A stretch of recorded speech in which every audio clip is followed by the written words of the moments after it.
So we're joined by Richard Rapport and Wojtaszek. They've just finished their tiebreak, a really exciting tiebreak, if I may say. And Richard, you have qualified to the semi-finals. Give us your take on the two games, your sensations at that moment, and your expectations for the match, semi-finals.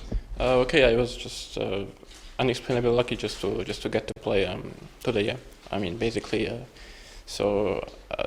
Radek should have probably won the tournament like around to spare or something, and instead he also, like last game, he was winning, and if he wins that game I have nothing to say, but also the game before actually I was losing to opponent at one point, which altogether I got here somehow. And then today, first game I started with black, which is a bit tricky in a sense that if you win with black you have big advantage, but if you lose it can be uncomfortable.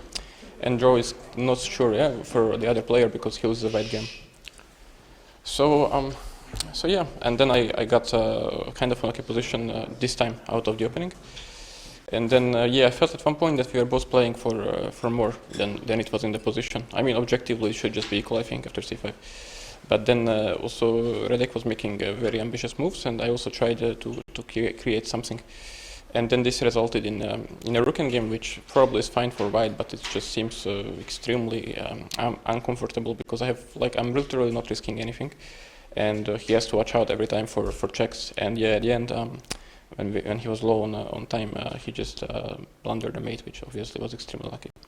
Radek, this rook ending in the first game, as far as I understand, double rook endings are extremely tricky.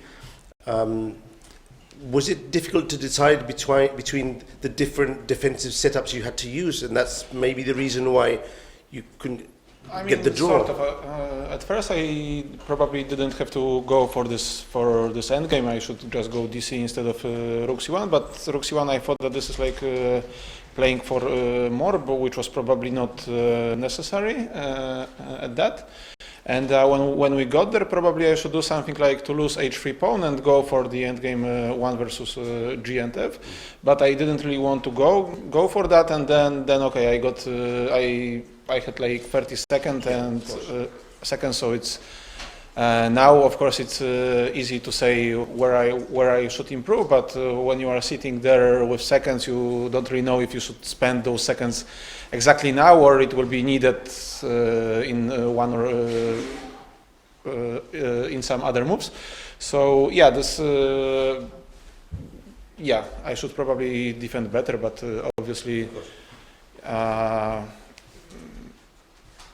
it's not what happened, and So having lost the first game, obviously you have to try and win with black, a difficult situation against a strong Grandmaster. You went for the Sicilian defense, and although it seemed equal, you were trying to make something happen in the bishop ending. Did you see any other option with hindsight? Could you play differently? Was there any other chances? Not really. Actually, what I've played was probably not so smart, because I saw that this line might happen, and also Richard went to his room when we had this small break, so probably I should go for something else, which I did, because it's probably what you might see in this break. And then we very fast went for the endgame, which is obviously just a draw. There are not so many, ideas to be even played, so probably I should play something more off the book, but I didn't really expect that I will lose the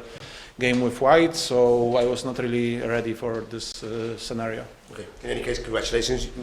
You've had excellent tournament, taking into account you came as a last replacement. And back to Richard. Tomorrow you're playing the semi-final. Your opponent is Grandmaster Hikaru Nakamura, if I'm not mistaken. I'm sure you've played against him many other times. How do you assess this matchup? Actually I haven't played him too many times, but they were quite painful. I think I am having -2 score or something. I don't really have expectations. I mean, like I've said, I used the first game to Radek here, and afterwards also my play was, let's say, shaky at best, if it's an appropriate word to use.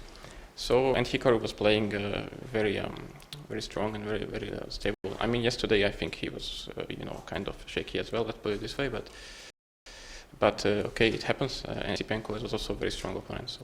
So I don't know. I am really tired from this tiebreak, and also like yesterday, I had a must-win game to win, so it takes a toll.